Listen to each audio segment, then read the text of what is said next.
Alrighty, we're back. Good morning, good afternoon, good evening, whatever it is, wherever you're at. Thanks for joining us here at Continuous and Never-Ending Improvement. I'm Jake Shortfager, joined as always by Miss Samantha White, Miss Olivia White, and Mr. Jalen Phillips. I'm going to keep it a little short today in terms of the introduction, but we're just talking about social media, the good, the bad, the ugly of it. Just to kick it off, I got a few questions here and just pick which one you guys feel pulls on your heartstrings the most. But how do you use it? How does it affect you? And overall, what's its purpose? Ooh, it's a loaded question right there. Oh yeah, it's gonna be a loaded podcast. I don't know, for me it's all over the place. I mean, I definitely from the good, listen to a lot of great podcasts, sermons. I can learn different things, current events, things that are happening, but I also can get into the brain rot content where I'm just watching mindless things to distract me, and then you're just stuck sitting there scrolling or comparing. So I don't know, it's a hard balance, and it's also hard, I feel to have self-control in and even be able to analyze, am I 60% in the good and 40 in the brain rot, when the next day is a whole new loop you can get put in almost. So it's I don't know. Yeah, I agree. There's so many different ways you can use it. Obviously, like you said, for the good and to inform yourself, but even in some of the good comes the bad, because it's hard to discern what's true from the media you're seeing, what's not. But then also there's so much good. I know a lot of people, especially older people, have said they were able to get in touch with someone from high school that they didn't know how to find until Facebook came out, and then they found their Facebook, and you can get in touch with old friends. So it's I don't know, for me, I probably spend a lot on brain rot and stalking people, but I can say that there's a lot that I have learned that I wouldn't have learned without it. Thank you for your honesty there. Yeah.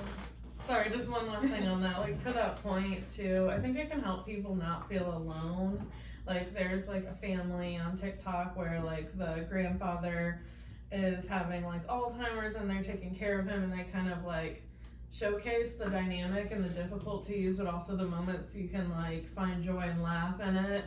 And I think if you don't know somebody close to you, it opens up the World Wide Web to seeing something and being oh, I could look at it that way and feel less alone in something, because our communities can be small and you want that diversity, but it's not always there. So Yeah.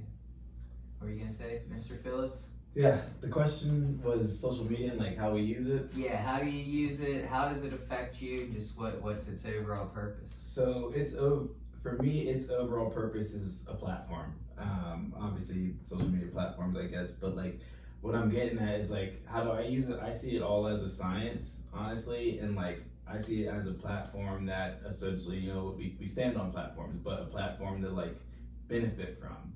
So right now I'm using it to try to figure out it and understand a lot better, just so I can benefit from it. And I feel to get into some of the, and don't get me wrong, it has a lot of good within it. You guys are speaking about a lot of good, and sometimes I even will watch different sports on it, different comedy things. You guys hear me and you're laughing sometimes, yeah, that's personally too. But I feel it can get into the bad, into the ugly, is when that it becomes less of a platform but your actual source, you know what I'm saying? And then that's when, if you make these social media platforms your everything, I feel that's when we can start touching that bad and ugly line. But yeah, biggest thing for me, like I said, I'm trying to figure it out, honestly, and I want to be able to maximize it. I see people maximizing it, and I know we're all gifted, right? And I just feel that's a gift I could get down. You know what I'm saying? Amen. Yeah. I think that's a great point. We got to be able to understand it so that it doesn't control us, I think. And that's, I didn't really have any answers to these questions when I wrote them down, but as you guys were talking, I think in terms of what is its purpose, definitely a platform, and that I think is what it's meant to be, but I think its purpose shifts based on who's using it, and us as the consumers there. And I think that goes into the how does it affect you too. Is just like you said, Sam. How am I using? Am I using it to, get a message? Am I looking at positive things, or am I looking at all this stuff that I can't afford, that I'm just comparing and sending me into despair? And you know what I mean? Just that comparison is the thief of joy, and really just making sure we understand it, so that it's, if we're on there and we're in the brain rot, we know it's like, yeah, I know what I'm doing, and don't get caught in that. But I think it can just kind of, I think how we use it is really important, just in terms of making sure we're not using it for that instant gratification, that relief of where we're at, so that we're not like putting responsibilities on the back burner and letting it kind of distract us, or are we using it to really find some new information and to understand it, to use it to our benefit, to get a message out there? Because I used to be on it all the time.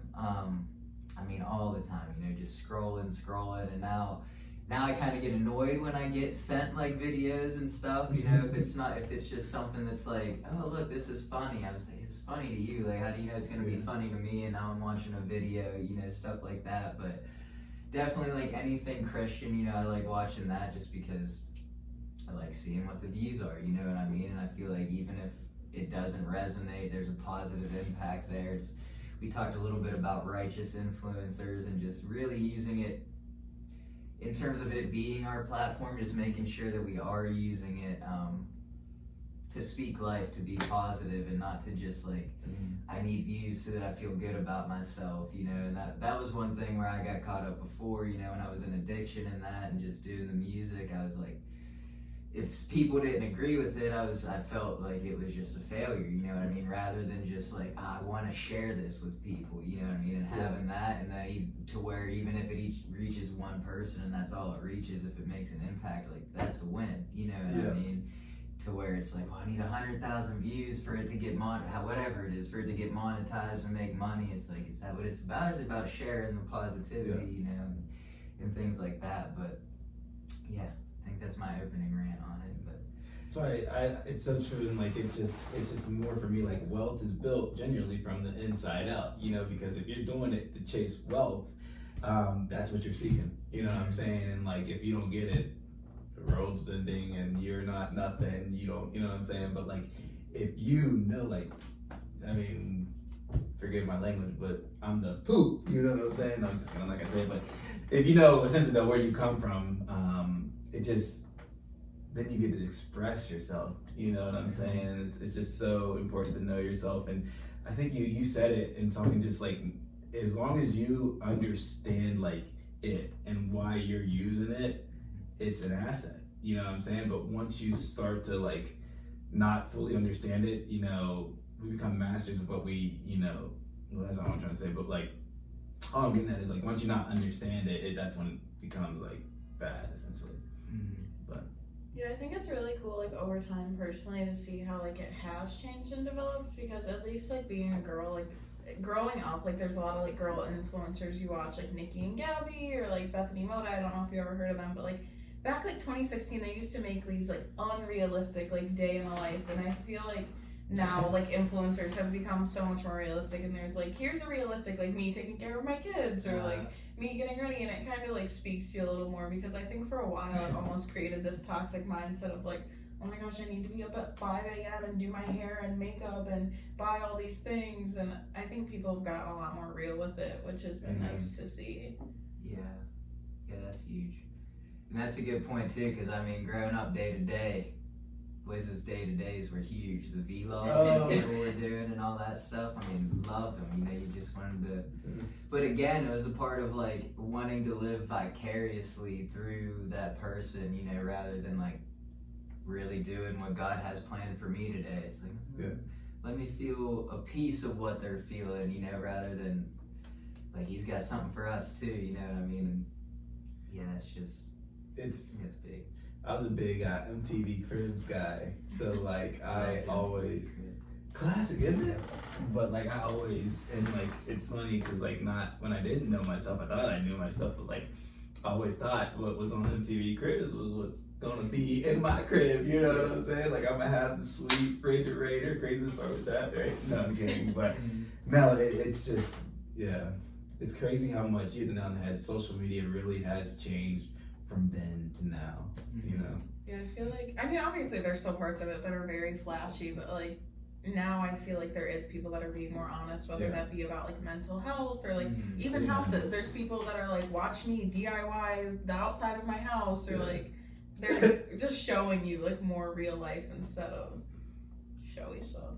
Yeah, and that's the important side of it, because I think that's the overall purpose of it when it was created, was to get, you know, the world Mhm. connected and share that. But I think it's just, like you said, about being honest and really sharing the real things and not projecting an image to people, you know what I mean? Just Amen. really just sharing who we are and healing together. Yeah, I think like there's also a lot of if you don't understand it though, like a lot of lessons and good that can come from that too, because we've watched like influencers grow up online, like just Logan Paul for example. Like we watched him make missteps and like have to like face public scrutiny then of like cancel culture and like everyone in the comments, where it's like if you make a misstep, you know, and you're not online and like this public personality, like yeah, maybe your mom and your friends might say something to you, but it's like not hundreds of thousands of people. And like just watching the progression can be inspiring too, of like I don't know, like even, you know, like Brooke Schofield, kind of like them digging up some like comments she's made in the past that might have been a little racist and stuff. It's like people are getting held accountable, and like the words, which we talked about earlier, like words make worlds, like are really impactful and influential. Like they're being held to them now more than ever. And it's not like in Hollywood in the olden days where like the paparazzi would just put something in a magazine and maybe you'd see it when you're in the checkout line. Like we can see what's happening all the time at the tip of our fingers, which, you know, can be like you feel like you don't have privacy and kind of claustrophobic, but at the same time it's like a moral compass too, you know. Not the, oh, go ahead. Sorry, I was gonna say it's almost kind of like teaching, I guess, these influencers, like you said, like along the way to be a better person, because all eyes are on you. Like, Yeah, it's a great accountability buddy. yeah. Really intense. They'll dig it up on you. I was gonna add to Sam's point, like, yeah, it's, you don't have to go through a checkout line. Like, literally, I got a notification on my phone, not even, I think it was on Monday, about the rest of Diddy's freak offs, and like, I was watching that, and I'm like, wow, it literally is sent to you, you know what I'm saying? I don't know what app I have that would send me that. I think it was like, at Max or something, but I'm just like, yeah, it's crazy. The news these days, and how we can attain it is crazy. Yeah. And I think the Jake Paul point was big too, because if I'm not mistaken, I think, wasn't there a documentary somewhere he was like, I didn't even necessarily like doing that, but I was good at it, you know what I mean? And like, I think the willingness there of like being vulnerable enough to put yourself in front of the audience, you know what I mean, and to do that is important, you know what I mean, and to just, I think that's an example too of when people are out there and, you know, you see their life unfold and then you hear the real story, you know what I mean, of like, didn't necessarily, just that they enjoy because I'm getting tied up in my tongue there, but just how we're like, man, I really want to do that, and then you hear down the road where it's like, I didn't even necessarily enjoy it, I was good at it, and it made money, you know, and then the pressure starts to mount and it starts to go back into like, what's the purpose, what's my purpose of doing it, you know what I mean, and I think it's huge right now, because obviously everyone wants to be an influencer. I mean, we're doing a podcast, you know, I can't be a hypocrite Shout about out. it. So, but just in terms of like as we talked about in Bible study too, with words make worlds, and just like what is the source of why you're doing it? Is there insecurity behind it where we need validation, or is there vulnerability behind it where, you know, I'm willing to really pour my heart out, or just be myself out there regardless of what feedback I'm gonna take, so that I'll let that feedback, you know, change me, or I'll take it in and not just go off the rails and start what's the word, like be a menace to society after that, you know what I mean? But Crash out is what the cool yeah, is. crash out. I'm getting old in my young age. I think on the business aspect side of it's really cool too, though, because it's definitely changed businesses and ads and marketing in general. Like, I can't even imagine necessarily what it would be like to have a marketing degree in the 80s. Like now you get a marketing Mhm. degree to like Mm. manage Bath and Body Works Instagram. Like Yeah. You got Don Draper when they're just you see the old school, like they're in the conference room with the pitch posters. Yeah. That's what your ad can look like on the billboard. You know Mhm. what I mean? And again, that's a great point too, because again, it's they're in a room with just a bunch of bigwigs with money trying to sell an idea, not being out in front of the world. You know what I mean? Which, yeah, I don't know what the point there is, but I think that's important to realize. Just like the openness of it and the amount of vulnerability that it does take to actually put yourself out there. Hats off to old folk, man. They had it hard. yeah. Like they talk about no GPS. Bro. Did a map. Right. Seriously. And drawn map. That's crazy to me.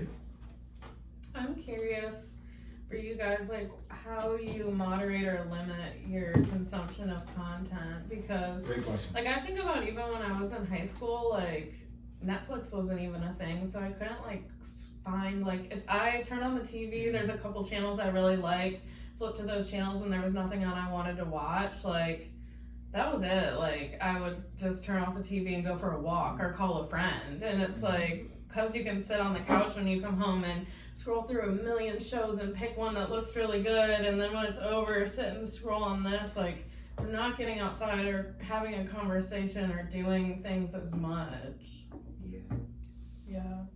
Yeah, it's hard to say that like I don't sit and scroll and do a lot of those things. I think like honing into like what you enjoy though, like I really enjoy cooking, so I make sure I like try to cook a couple times a week, because I'm not gonna scroll through TikTok while I'm cooking. You almost kind of have to find things where you can't do it during that activity. But that's the crazy part, and I'm just like telling on myself here is like if I'm like doing the dishes or in the kitchen doing something, like there's a podcast playing in the background on my phone, and it's like all around. Yeah, that is so true. Yeah, for me in that regard, because I haven't gotten completely away from it, but I mean at least like I really only use Snapchat and Instagram anymore. I've never really had a TikTok. But like on my Instagram feed, a lot of it is like Stephen Furtick, or you know what I mean? Like I've gotten the algorithm to notice that like I'm not paying attention to anything that's not from him for the most part, or that's just brain rot. And also just discipline of it. Like when I'm doing the dishes, I try to put worship music on, at the end of the day, I'm like, can I watch Netflix yet? Like, did I read a chapter in the Bible at least? Did I, I'm trying to keep up with the awe of God, and like just responsibilities there, and taking that and being like, not that I won't go to it, but it's making sure everything else that needs to get done, or that's really investing in myself and pleasing Him, gets done first. And it is a conscious decision to make, but I think it gets easier to make as the routine and the habit becomes there, and you just start to see what you, at least personally, what I get out of that is more than I get out of a 5-second video, you know what I mean? It might make me laugh for 3 seconds or 3 minutes, you know what I mean? And then after that, it's like, okay, what am I doing then? Talking for 3 days, but you guys see this one video? Like, or did you guys hear this one scripture that really changed my life, And that's just for me. It was definitely a mindset and just a decision that had to be made, and it's an ongoing process and of discipline that has to be worked out still. I'm not perfect in it by any means, but that's what I've noticed is just realizing what I get more from and where, as we kind of talked about in the other talk, where we invest in our time, you know what I mean?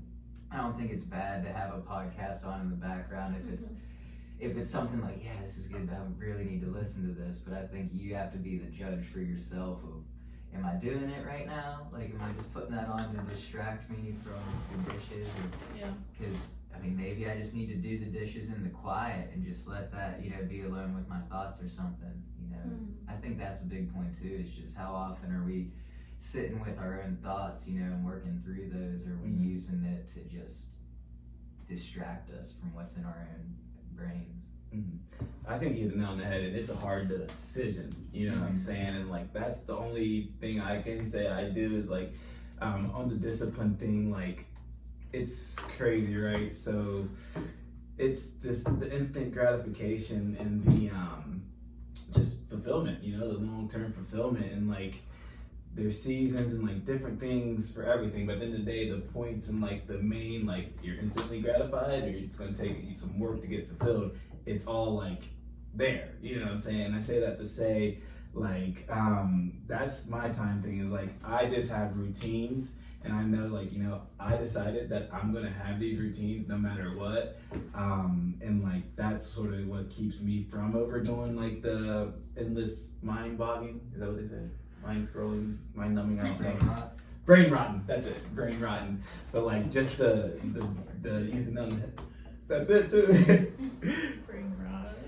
But just the endless Good. brain rotten, brain rotty, soddy dotty. Brain rot. You're just showing your age. Okay. Wisdom comes with age. But anyways, yeah, no, just the just make sure though, because something I'm big in that I'm trying to like really focus on is like how important faith is, right? And like that's just obviously believing in things unseen and understanding that the unseen thing is the most important thing there is, you know? So like what's something unseen? Discipline. You know what I'm saying? So don't be disciplined for the result. Be disciplined because that's unseen and that's, you know, at the end of the day, I'm gonna have more fulfillment doing that. And honestly, that's so true. I've seen it come through and through, but yeah, ultimately it's just a decision that you gotta make and you gotta know yourself, you know what I'm saying? And know if like my brain's just rotten or, I don't know if that's the term, or if my brain is actually growing. But you hit it on the head with the social media, you can use it to grow, but are you focused or are you doing something else? Yeah, to that point too, something you said, I was just reading my book in there and it says in there like the fear of the Lord is the beginning of all knowledge, and he breaks down like what kind of knowledge, you know what I mean, yada yada. And fun fact there too, yada is actually the Hebrew word for know. So I think when people say yada yada, it's like, oh, you already know that. But to that point too, it's just, oh, maybe I lost my train of thought, but oh yeah, like basically what am I doing? That's what's most important to me right now is like, am I actually fearing the Lord to like, did I give him his flowers today? Did I do, you know, the things that are pleasing to him? And is watching this video really gonna, you know, please him at all? You know, not even for my benefit, but for his will again. Like, is this gonna bring me any closer to carrying out the mission that he has for me? And that's the most important thing to me now. Again, not that I'm perfect in it and I still, you know, click on some of the videos I'm sent, but I really try not to for the most part in terms of, I get like this, again, I don't want to be a hypocrite, but I get this thing in there where I can almost tell like they're doing that for attention, you know what I mean? Or they just want the gratification that comes with it. And it's like, again, to that point, it's just like, back in the day, I would watch stuff and like, man, I hope I can meet that person one day, or you know what I mean, hang out, like what would it be like to spend a day with that person? And now it's like, that's how I feel about him, like, you know what I mean? I don't necessarily want to meet those people, rather than I'd like to have a conversation with those people, you know what I mean, today. And I think that's just the mind shift that comes when putting what really matters in the right places, which are the unseen things, like you said. But also to that point, I think that for me at least, I'm finding out like having that fear of the Lord is what leads to the actions that are seen, you know what I mean? That comes out right. Amen. Thank you for clearing that up. Yeah. I think the confidence though that social media can give you has been like pretty cool too. Like I like see a lot of videos where it's like this like size on different body types, or like I'm struggling with mental illness, or like kind of to your point, like I'm dealing with like a sick family member. Like it's such an outlet for so many other things that can like really give you confidence, because like you said, like the people around your community sometimes don't understand it, but then like when you have all different people from all different parts of the world, like you're not alone, and it's cool to see how it can uplift you.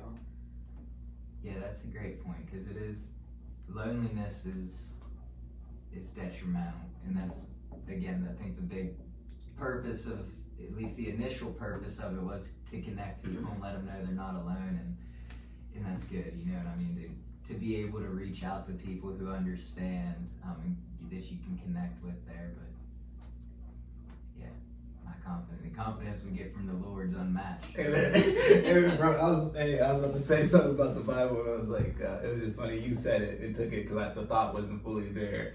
But it's just like, amen. I'm following you. But it is good to know, you know, again, that goes back to the vulnerability of just them putting themselves out there because they know there's people out there who feel the way that they feel that need someone in their corner, you know, here on earth, you know what I mean? That you can talk to, like, one-on-one that has similar things that you've gone through and just share your testimonies together of what it is, and then let that, you know, to be able to share your testimony there and get the confidence and see that other people are doing it and it's the right thing to do. You know, that's definitely a positive of it. Can I say one more thing on you saying the confidence, where yours come from, you know, in the Lord, but like, that's huge because like, obviously it's unchanging, you know what I'm saying? And I'm like, yes, a lot of confidence can come from, you know, the social media and whatnot, but like, if that's your source of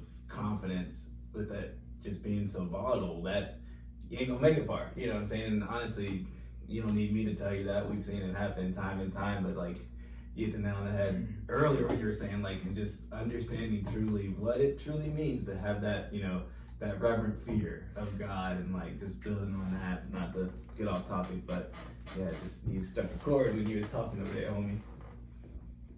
Yeah, I mean, it is temporary, but I mean, sometimes it's needed to take that leap of faith, you know what I mean? To like I said, put yourself out there and share that we all go through stuff, you know what I mean? Nobody's free of suffering, and this is what I'm suffering with, and to share it for good, you know what I mean? Amen. And the Holy Spirit works through everything, right? So that's preach, homie.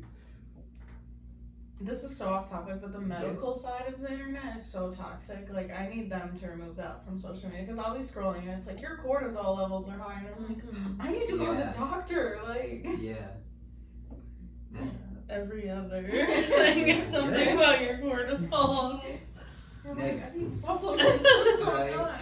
That's a good way to go too, because that's kind of fear mongering, right? That gets done a lot too. And I mean, I maybe said this before, but like we used to talk in like, I think it was like junior year social studies or something like that, but it was like they talked about muckrakers, you know what I mean? We thought that was like done, like we joked about it, like it was basically people who would stir up fake news, you know what I mean, and do this and that, and it's like that's alive and well more than ever now with the way that social media is. And even to your point, like, you know, the health thing, like you need this supplement, you need to eat this, don't eat that, and it's like, again, that's why I need to read the Bible, because it's not what goes into the body that defiles it, you know what I mean, and know that he's my healer. But not to get back onto that topic, but yeah, there is a lot of fear mongering that goes out there, and there's only, for me at least, one way to really fight that fear and have confidence and trust, you know what I mean, that things that will work out. Yeah, the fear point's crazy. It just kind of reminded me, I think it was like 2016, 2017, when people were like posting like the pictures of like the clowns outside of their house. Yeah. And like that was such like all for me. Like that's your friend dressed up as a clown. Like, and it's crazy that there's like mass panic like everywhere. They're like, there's a clown outside of my bedroom. Like, no, there's not. Y'all know something? Still to this day, I won't. If I see somebody driving without their lights on, I won't flash my lights to let them know, because I heard the stories of how these people that, you know, they'll drive with their lights off, and if you flash your lights, they're gonna go and kill you because it's like gang initiation or something. Oh, So- I've never heard that either. I've heard that. Oh, see, I still ain't gonna do it then. I'm playing. But like, yeah, still to this day, that's the one like worldly thing. Now I'm convicting myself, because it's all out of fear, and I'm about to just have to, you know, just do it anyways. But that's just, it's funny.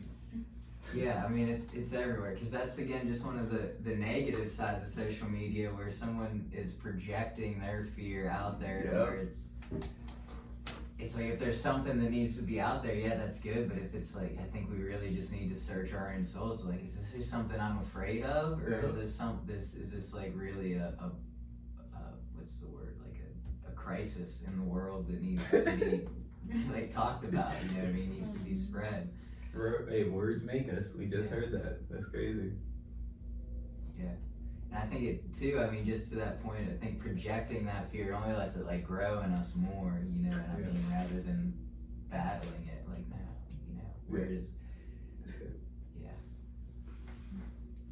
Yeah, I think to your point think that like the world crisis thing is like really cool to spread too, because there's so many people from so many different avenues of life that would never understand something. Like I saw something that kind of made me like really sad the other day. It was like how to make tomato soup from free ketchup packets, and it kind of like brought me back to reality, and I was like, I'm so grateful to have food. Like, Right. and it was just like such a sad video to watch, and it really brings you back to reality. Like there's people really struggling, and like even like things in different countries that you would have never known about if you didn't see it on social media. Yeah, that's important. It does a lot in terms of being able to just spread awareness of problems that actually matter that we can help with here. Being in a country that, you know, is prosperous, no matter how. Again, that's another thing we look at it like inflation's so high. Like we're so blessed, and we just forget about. We pick all the things to complain about and to be fearful about, you know, rather than actually manage our assets well, you know what I mean? That's the other side of it, is like we see all these things on TikToks, we think we don't have enough to live the life we're supposed to, because like, well, I need to get that and I need to get this. It's like, we've already been given what we need, you know, it's just doing the right things with it now. And if that's, you know, helping someone in a crisis halfway across the world, then that's what I'll do, you know. But it's definitely not needing a new car, even though I do need a new car. It's like not right now, you know, and when I do, I don't need the nice one. And this kind of circles back to the point at the beginning with like the MTV Cribs thing, but like now they got tiny homes all over the place, and like just brought new meaning to my life recently of like, I just want a humble abode, you know what I mean? I used to want the big house and all this, and now I get like why my mom always said like, that's a lot of house to clean, you know what I mean? And just that's a high electric bill to pay and that stuff. Like, yeah, just having enough that satisfies my needs, you know what I mean? Yeah. Any other thoughts though on social media, or how it affects us, or how we can use it better in the future?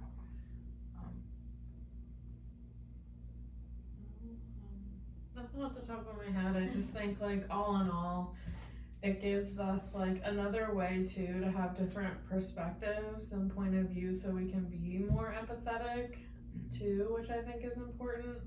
But then just another thing I'm kind of curious about, just a random like closing question kind of, unless someone had anything else. Like, do you guys grab your phone when you wake up first thing in the morning and look at it, or do you actually like get up, get out of bed and do something first before that? I grab my phone. Yeah, 100%. I do try to put, the first thing to do, put worship music on is the first thing I try to do, but the second thing is usually checking fantasy football, not gonna lie. I'm a routine guy. I wake up, read Psalms. I'm in Psalms now, so read one Psalm, snuggle with Leia a little bit longer, grab the phone, and then I go straight to the Bible app, because I'm addicted to my streak. Not the verse. Cut that. No, I'm playing. But, and then after that, it's the run. So to answer your question, no. I don't know why I went through my routine. I definitely do, yeah.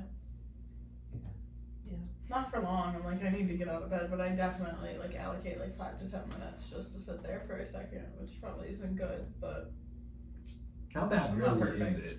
And that's another thing, like with all this, fake data and stuff, but like I hear it's really, really bad, but is it really, really that bad? Like I don't think when I was doing it, my life was much different. I mean, it was different, but you know, I'm just sticking to my routine. I don't think we need to get to that question. I think that just goes back to the point of being conscious about it, you know what I mean, in terms of, like for me, I do the fantasy football because I know if I don't do it there, then when I am reading my Bible and like doing my devotional there, I might be thinking like, oh, you know, what move do I need to make on there?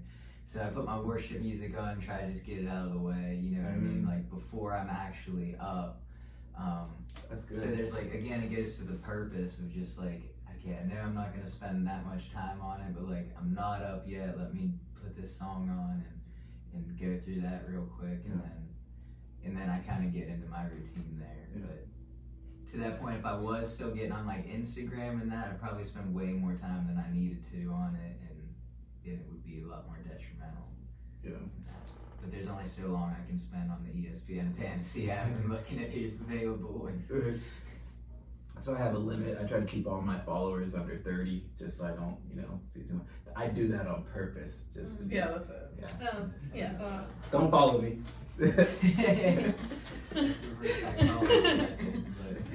Amen. But thanks again for joining us today. We're going to close it out here and just be kind to one another today. Spread that positivity and be careful on how you use your social media. Be blessed.